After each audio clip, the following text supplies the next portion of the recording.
Você que está me ouvindo, eu queria te fazer uma pergunta para começar esse vídeo. Na sua opinião, homem e mulher têm a mesma dignidade, o mesmo valor? Repare, eu não estou perguntando se são iguais, né? É evidente que não são, né? Tem seu jeito, tem a sua fisiologia, tem etc, etc.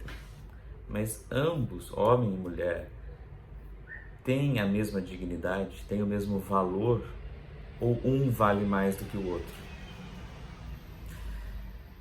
Eu sou o Padre Fernando Clemente, sou missionário do Sagrado Coração.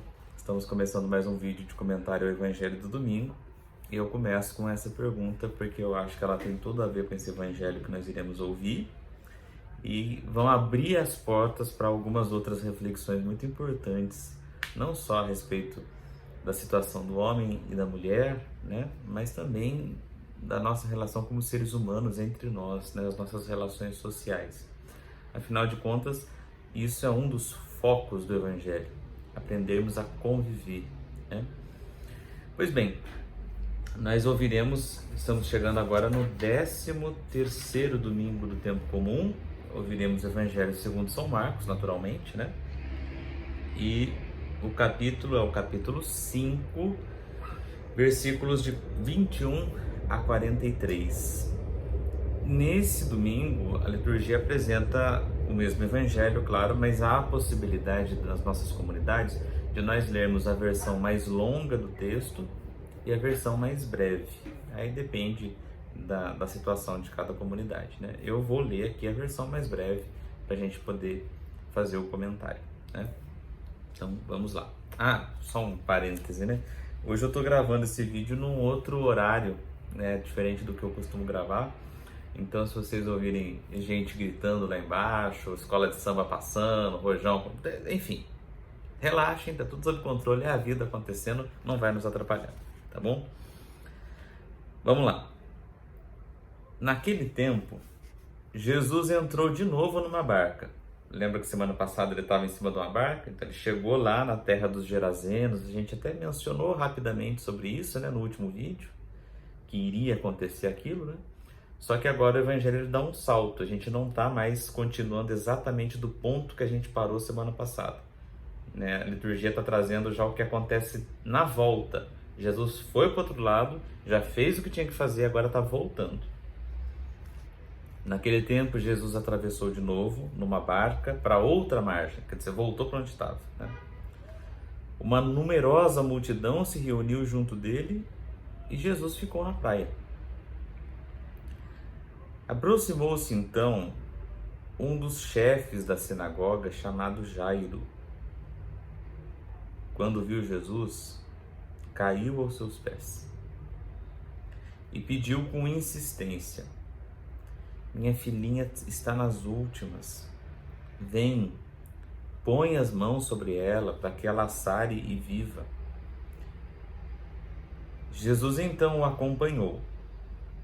Uma numerosa multidão o seguia e o comprimia. Ora, achava-se ali uma mulher que há 12 anos estava com uma hemorragia. Tinha sofrido nas mãos de muitos médicos, gastou tudo o que possuía, mas em vez de melhorar, ela piorava cada vez mais. Tendo ouvido falar de Jesus, aproximou-se dele por detrás, no meio da multidão, e tocou na sua roupa. Ela pensava: se eu ao menos tocar na roupa dele, ficarei curada. A hemorragia parou imediatamente, e a mulher sentiu dentro de si que estava curada da doença. Jesus logo percebeu que uma força tinha saído dele e, voltando-se no meio da multidão, perguntou: quem tocou na minha roupa? Os discípulos disseram: estás vendo a multidão que te comprime e ainda perguntas quem me tocou? Jesus, porém, olhava ao redor para ver quem tinha feito aquilo. A mulher, cheia de medo e tremendo, percebendo o que lhe havia acontecido, veio e caiu aos pés de Jesus. Contou-lhe toda a verdade. Ele lhe disse: Filha, a tua fé te curou. Vai em paz, fica curada dessa doença.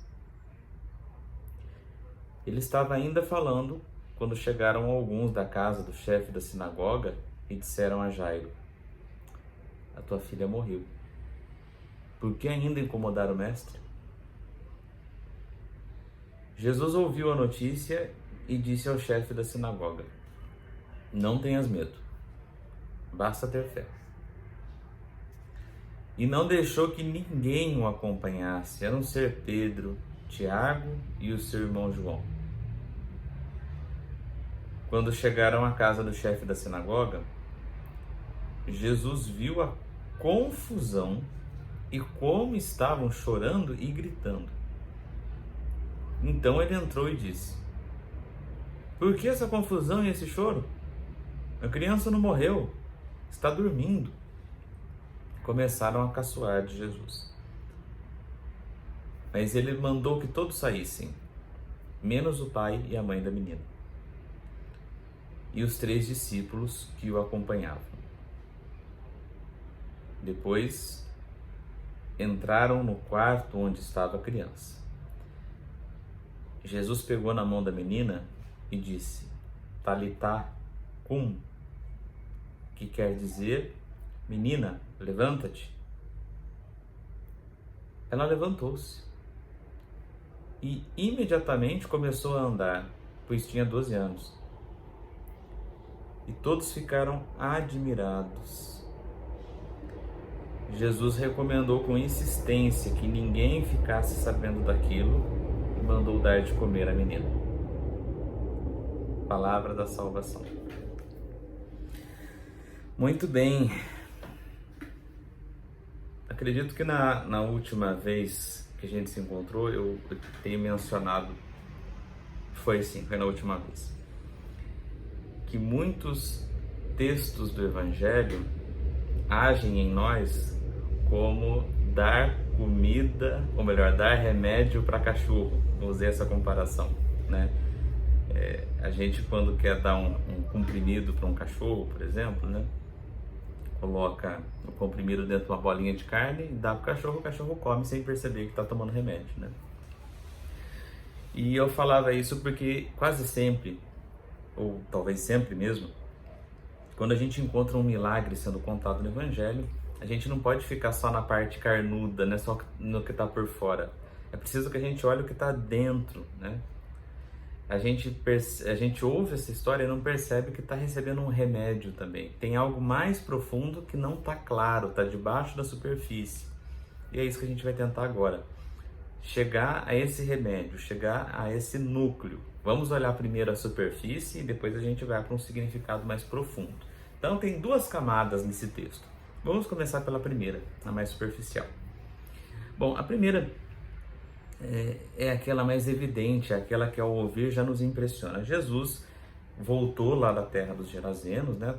Chegou na praia, depois de ter atravessado, uma travessia que dessa vez foi tranquila, né? Não teve crise nenhuma. Ao chegar lá, o povo, que de certo ficou esperando Jesus, quando encontrou, se aglomerou em cima dele, né? Pois bem, enquanto Jesus estava ali na praia, ouvindo, atendendo as pessoas, etc., chega o responsável pela sinagoga, lá no lugar que Jesus chegou, né?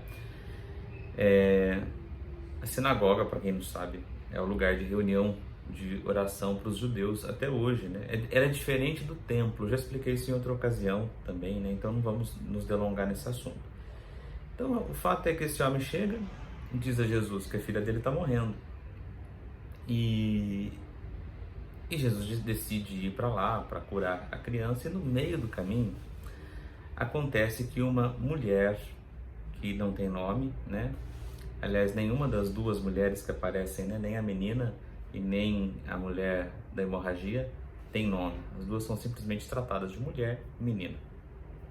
Pois bem, isso é uma informação importante. Já já a gente volta nela. Jesus então vai se dirigindo para a casa de Jairo e essa mulher da hemorragia toca em Jesus, fica curada.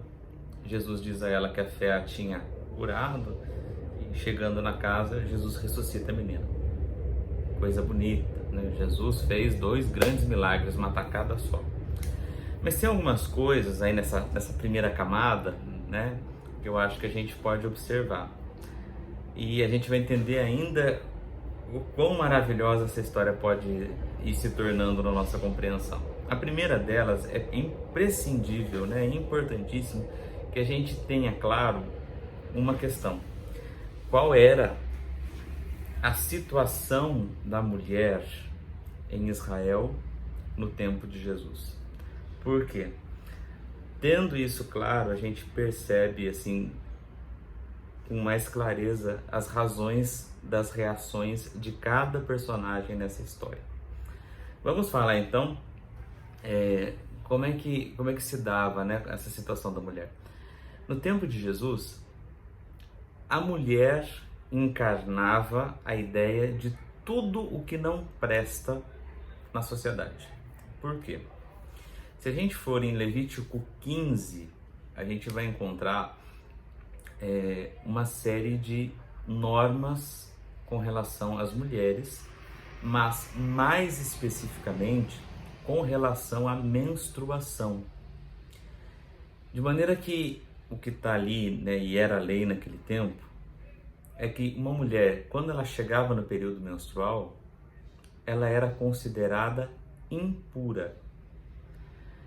Impuro, gente, não significa simplesmente sujo, sabe? Você ser considerado impuro significava uma série de coisas desagradáveis, como, por exemplo, o isolamento. Só que a mulher não ficava impura um dia só. A semana toda, 7 dias, durante o período menstrual dela, ela ficava impura. Portanto, ela não podia ser tocada por ninguém. Tudo o que ela tocava, tocou na mesa, ficava impuro também. Então ela tinha que ficar isolada mesmo, por uma semana. E como se não bastasse isso, não era simplesmente o fato de ninguém poder tocá-la. Ela jamais, em hipótese alguma, que mulher jamais pensasse em tocar ninguém estando menstruada, porque ela ia tornar uma pessoa impura. E se essa pessoa a quem ela tivesse tocado fosse um homem, meu Deus do céu, sabe Deus o que poderia acontecer com ela. Pois bem, começa por aí. Segunda coisa, quando uma mulher tinha um filho, ela também permanecia impura. Se o filho fosse menino, ela permaneceria impura 40 dias seguidos.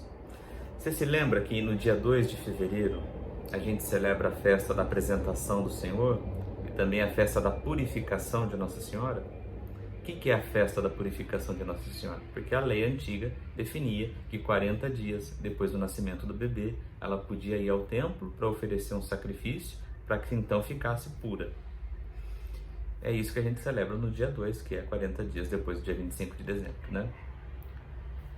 Porém, se a mulher tivesse dado à luz a uma menina, ela não ficava impura 40 dias, ela ficava impura 80 dias, quase 3 meses. Então faz as contas comigo. Todo mês a mulher menstrua.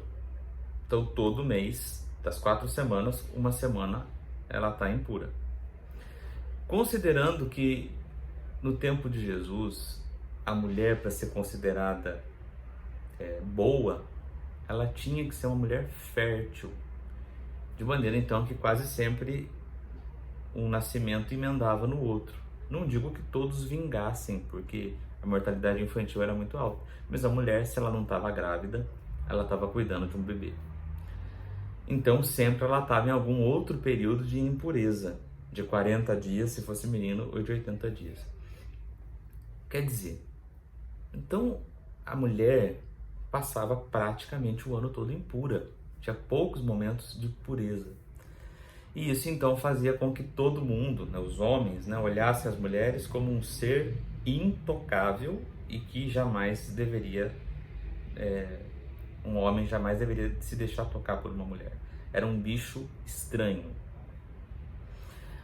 Aí a gente entende que, por exemplo, em João 4, quando Jesus está conversando com a samaritana, né, o evangelista deixa um comentário dizendo que os apóstolos se espantaram de ver Jesus falando com uma mulher. Tá? E esse é um dos motivos. Mas mais do que isso, além da situação da impureza quase constante da mulher, havia também a questão de que como ser social, a mulher não era considerada. Ela só era levada em conta se ela tivesse um homem ligado a ela. Então, se ela não era casada, o pai, ela só era levada em consideração por causa do seu próprio pai. Depois que se casava, ela então passava a ser propriedade do marido. Literalmente propriedade, que nem essa caneta que é minha propriedade, a mulher era propriedade do marido. Se eu quiser quebrar essa caneta, eu vou quebrar porque ela é minha. Concluiu? Né? Em Êxodo, eu não lembro a citação, acho que é Êxodo 20,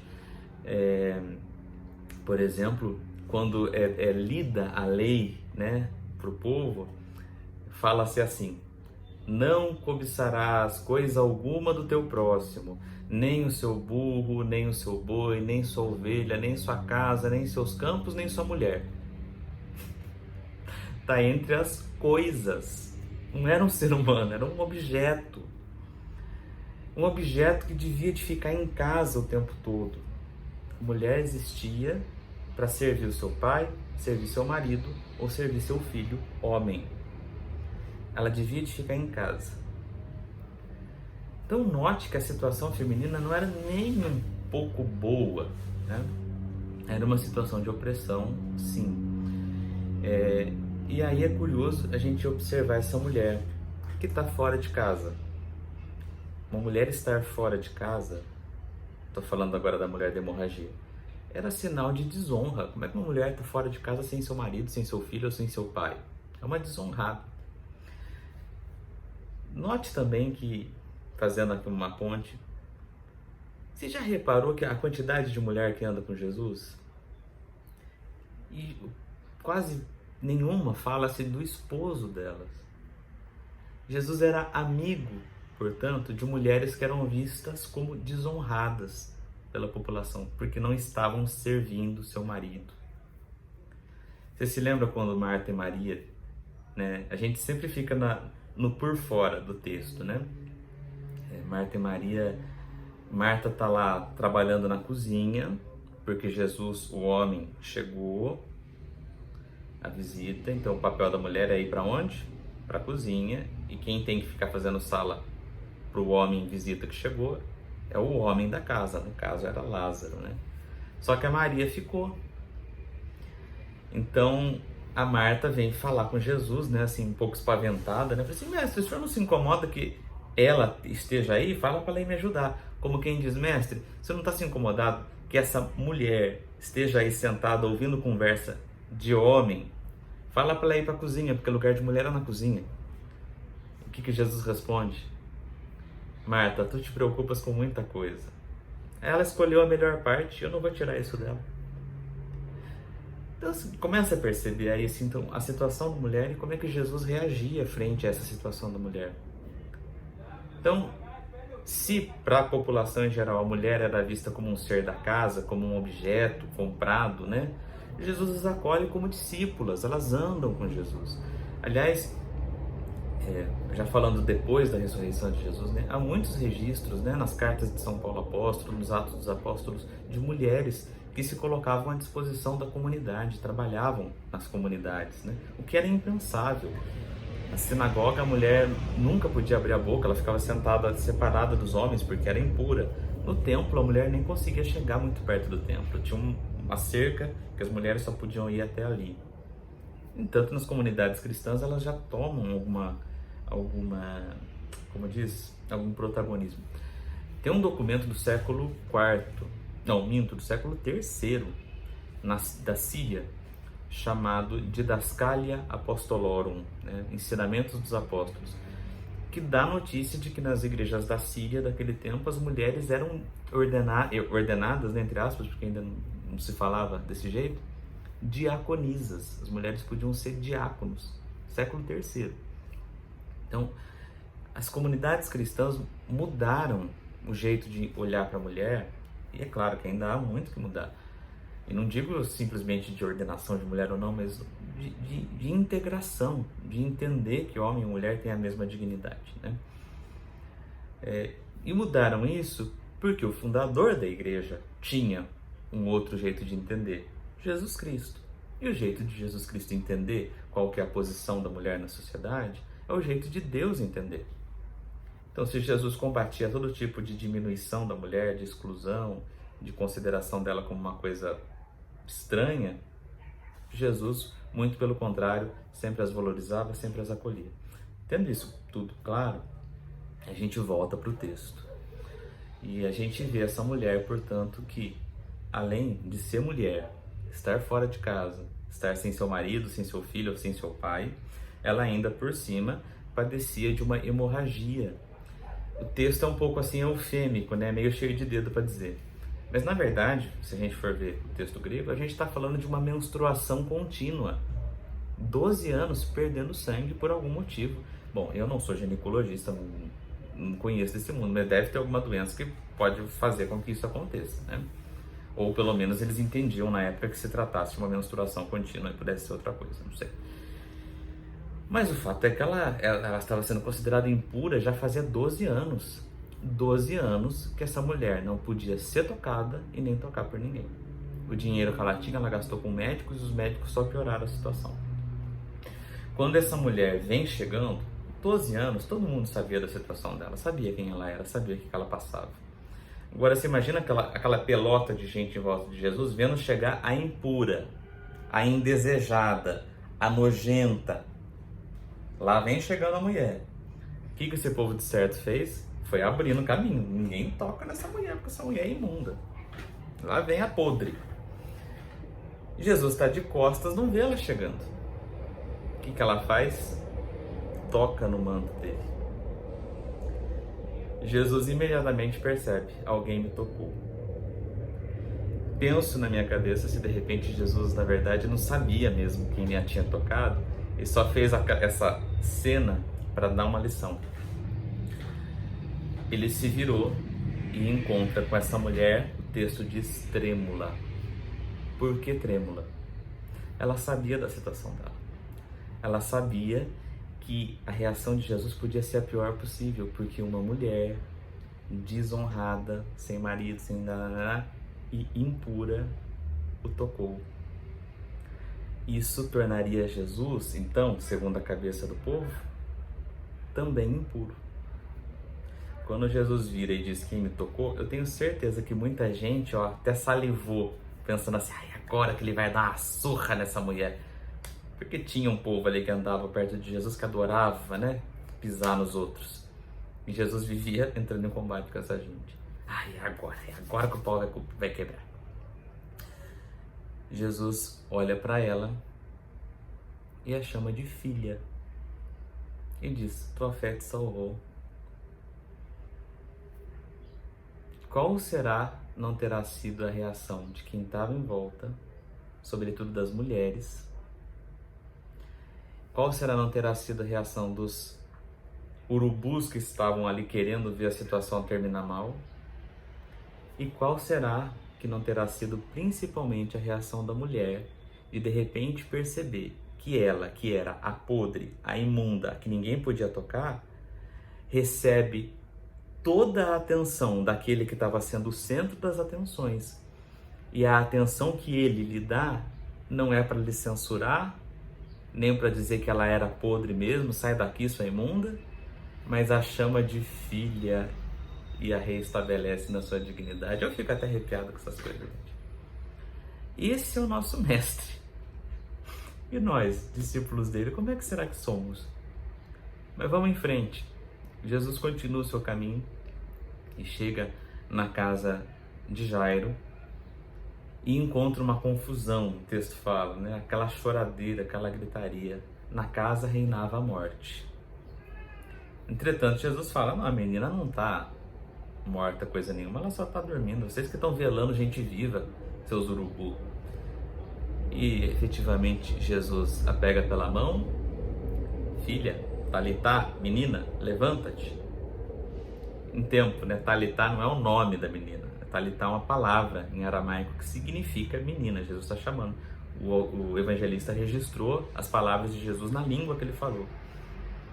E a menina se levanta. Só pela história da mulher que perdia sangue, a gente já poderia pensar muito a respeito de como a gente trata aqueles que são considerados imundos, né? E a gente poderia entender a situação da menina meio como que uma chave de ouro para encerrar a história. Mas aí que eu quero convidar agora a gente ir ao núcleo do texto, né? Lembrando que um milagre contado nunca se refere simplesmente ao evento, mas ele quer também nos trazer uma lição. Então tem algumas coisas, eu estava fazendo umas anotações e observando. Olha que coisa interessante, a primeira vez que eu li o texto me chamou a atenção que a palavra filha aparece 2 vezes. É a filha do chefe da sinagoga que está morta. Então a primeira personagem, filha. A segunda personagem, a mulher que foi curada por Jesus, é também chamada por Jesus de filha. Outra coincidência, a mulher padecia de hemorragia fazia quantos anos? 12 anos. Quantos anos tinha a menina que Jesus ressuscitou? 12 anos também. Ambas mulheres. Uma infértil por 12 anos, porque estava menstruando continuamente. E a outra, aos 12 anos, iria começar a sua vida fértil. Não parece que é muita coincidência para estar aí à toa? Eu entendo, gente, isso é uma teoria minha, posso estar errado, se tivesse me corrija, põe a sua opinião aí embaixo, né, nos comentários. Mas eu acho que os evangelistas, as pessoas que foram escrevendo os evangelhos, elas se aproveitavam de fatos que realmente aconteceram, curas que Jesus realmente fez e demonstrou seu poder divino, mas quando iam contar isso no texto dos evangelhos, eles aproveitavam a história e colocavam ali outros elementos para reflexão. E aqui está um ponto importante. O povo de Deus, tradicionalmente, desde o Antigo Testamento, é sempre identificado como sendo feminino. Tanto que a palavra Israel, em hebraico, em português a gente costuma falar o Israel, como se Israel fosse masculino, né? Mas na língua hebraica é feminino. De maneira então que sempre quando os profetas queriam falar do povo de Israel, usavam a imagem de uma mulher, cujo esposo é Deus. Deus é o esposo do povo de Israel, né? A povo de Israel, né? Vou colocar no feminino para tentar ficar parecido com o hebraico. Haja vista que muitos profetas falam que Deus irá desposar seu povo e outros, denunciando os erros do povo, chamam o povo de mulher pecadora, prostituída. É bom lembrar o profeta Oséias, é um profeta que não é tão longo assim, você pode ler um dia, e ele usa muito essa comparação, dizendo que Israel, quando Israel ainda era uma criança, ele já o amava, e quando ela foi crescendo, ele a desposou, entretanto essa esposa não lhe foi fiel, se prostituiu com os ídolos, né? Então a ideia da mulher está muito ligada ao povo de Deus. E quando a gente vê esse número, né, que aparece agora, né? A primeira mulher, 12 anos, infértil. A segunda menina, 12 anos de idade. O número 12 também lembra o povo de Israel, por causa das 12 tribos de Israel. Fazendo uma comparação bem assim, canalha, gente, bem mal feita, quando a gente fala de 12 tribos de Israel, quando a gente pensa no Brasil, não tem os estados? São 26 estados, né? Não lembro, 27, mas o Distrito Federal. As tribos de Israel é como se fossem os estados, né? Uma comparação meio torta, mas para a gente entender. Eu, quando usava o número 12, O povo pensava em Israel. Então quem ouvia esse evangelho lá atrás, lá quando ele foi escrito, ouvia a mensagem do milagre de Jesus, mas fazia esse link, essa ligação. Mas espera aí, as duas são mulheres, as duas estão relacionadas ao número 12. Será que não tem aí também um símbolo da nossa situação como povo de Deus? Então, se a gente considera que sim, também tem um símbolo aí da nossa situação como povo de Deus, o que a gente pode extrair desse texto? Então veja, 12 anos a mulher impura perdendo sangue, não era tocada por ninguém, era tida como morta em vida, como uma coisa podre. E por que ela era considerada assim? Porque as pessoas usavam a lei de Deus para oprimir, para pisar em cima dos outros, né? Não usavam a lei de Deus para o propósito original, que é para fazer com que as pessoas tenham mais vida. Se o livro do Levítico fala que a mulher ficava 7 dias sem poder ser tocada, provavelmente era para preservar a própria mulher, né? Tem mulheres que sofrem terrivelmente no período menstrual. Então, é natural que deixa ela quietinha, não vai mexer com a coitada, para preservá-la. Mas olha como ela foi entortando a lei com o passar do tempo. Foi virando uma coisa para oprimir a mulher. Essa mulher, então, não tinha fertilidade, não tinha alegria, não era tocada por ninguém. É quase um símbolo de como o povo de Israel vinha vivendo, então. Um povo que estava sem fertilidade, não gerava mais nada de bom, porque se apegou à lei de um jeito errado. Entretanto, há uma outra menina. Essa menina é nova. Ela tem 12 anos, ela vai começar a ser fértil agora. E se o povo de Israel era o antigo povo de Deus, com as suas 12 tribos, há um novo povo de Deus que surge com Jesus Cristo, que é justamente a igreja. Uma vez que Jesus expulsa da cena, o texto aqui fala só que Jesus manda para fora, mas em grego fala que Jesus expulsou. É o mesmo verbo que usa para dizer quando Jesus expulsa os demônios. Tava aquela confusão, aquela gentarada querendo que aquela menina tivesse morta. Jesus expulsa eles, fala: não, sai daqui, gente, vocês não entendem nada.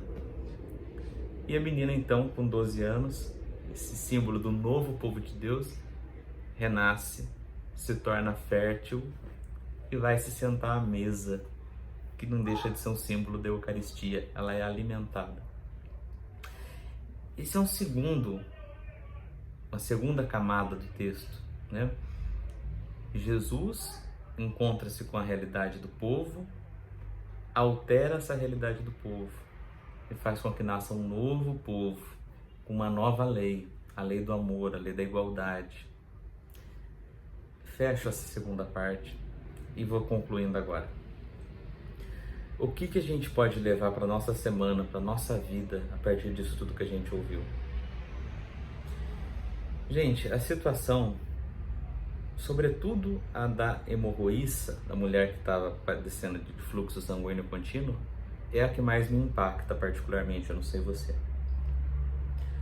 E a situação de Jesus relacionada às mulheres todas, né? Eu disse que sempre Jesus estava acolhendo mulheres que para a sociedade eram vistas como desonradas. Não que fossem mulheres, como diz o povo, né? Mulher perdida, mulher da vida. Não por causa disso. E mesmo que fosse, né? Mas porque eram mulheres. Simplesmente o problema é que eram mulheres. Então hoje, por exemplo, tem muita gente que faz aquelas teorias da conspiração maluca a partir da relação de Jesus com Maria Madalena, como se Jesus tivesse um caso com Maria Madalena. Por quê? O que está por detrás disso? É a impossibilidade de que um homem possa conversar com uma mulher de igual para igual sem ter interesse sexual nela. Então, quando alguém fala sobre isso, né, que crê, não, Jesus tinha um caso com Maria Madalena. Quando ele fala isso, ou ela fala isso, está falando muito mais de si mesmo do que a própria pessoa acredita, que um homem não pode se aproximar de uma mulher sem ter interesse sexual, do que falando a respeito sobre Jesus Cristo, né? Então a gente ainda tem muito que melhorar, né, nessa compreensão. Mas falando agora de um outro aspecto, né, para além da realidade das mulheres, sendo que a situação dessa mulher hemorroísta era a de ser considerada como intocável e, vou usar uma palavra nova que eu acabei de inventar, intocadora. Intocadora é a que não pode tocar ninguém. Ela não é só intocável, ela não é uma pessoa que não pode ser tocada, ela não podia tocar ninguém. Jesus se permite tocar por ela, apesar de que todo mundo queria afastá-la.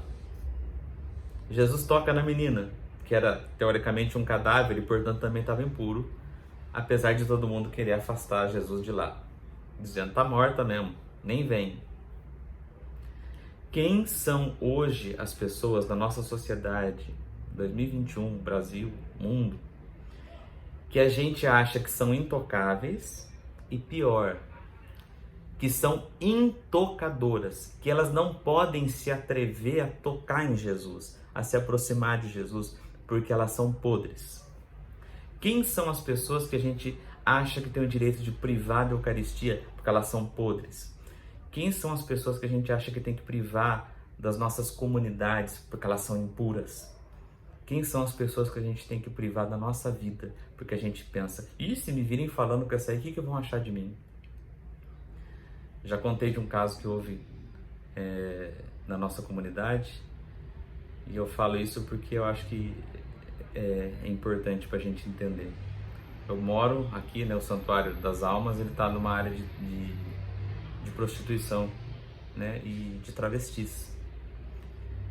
E algumas delas frequentam a missa. E uma vez uma começou a ajudar a fazer coleta, que é uma pessoa da comunidade foi lá e convidou, e ela começou a ajudar mesmo, né? Até o dia que uma outra pessoa que não é membro de nenhuma pastoral, só vinha à missa, falou assim: isso é uma vergonha, vocês não deviam de deixar gente assim servir na igreja. O que está por detrás desse pensamento? Essa aí é podre. Não pode chegar em tocar em Jesus, porque Jesus é puro. A gente às vezes tem uma imagem de Deus, de Jesus, da igreja, como se aquele que a gente considera impuro, sujo, ao entrar na igreja, ao se aproximar de Jesus, pudesse sujar Jesus. Quando na verdade é justamente o contrário que acontece. Quando alguém se de fato está impuro ou sujo, ao se aproximar de Jesus, ela não vai sujar Jesus. É o contrário que vai acontecer. Jesus vai limpar a pessoa. Foi o que aconteceu com a hemorroísta. Todo mundo achava que ela, ao tocar Jesus, iria impurificar Jesus, deixar Jesus sujo, moralmente sujo. Mas aconteceu o contrário. Jesus a purificou. A menina que estava morta, ninguém queria que Jesus fosse lá, porque Jesus tocando num cadáver ficaria impuro. Mas Jesus, ao tocá-la, ressuscitou. Quantas pessoas estão impuras e estão mortas hoje, em vida? E a gente às vezes fica: sai daqui, não fica perto de mim. Jesus que está aqui dentro de mim vai ficar sujo se você tocar. Pensar e agir assim é não entender o Evangelho. Que bom seria se ao longo dessa semana a gente abrisse esse espaço para tentar sermos pessoas menos preconceituosas, menos rancorosas, menos preocupadas com o que vão pensar da gente por a gente defender certos segmentos de pessoas, a gente falar de pessoas que estão excluídas. Jesus fazia isso. O consideravam louco? Sim, o consideravam louco, né? 15 dias atrás, um pouquinho mais, a gente ouviu isso no Evangelho. Jesus foi expulso de muitos lugares por causa disso. Mas se nós queremos ser discípulos dele, temos que rezar na cartilha de Jesus. A gente não pode ficar querendo ser novos fariseus hoje, em pleno 2021. Bom, é isso. Uma ótima semana e vamos abrir espaço das nossas igrejas, dos nossos corações, das nossas vidas, para aquelas pessoas intocáveis e intocadoras, né? Um abraço, até a próxima.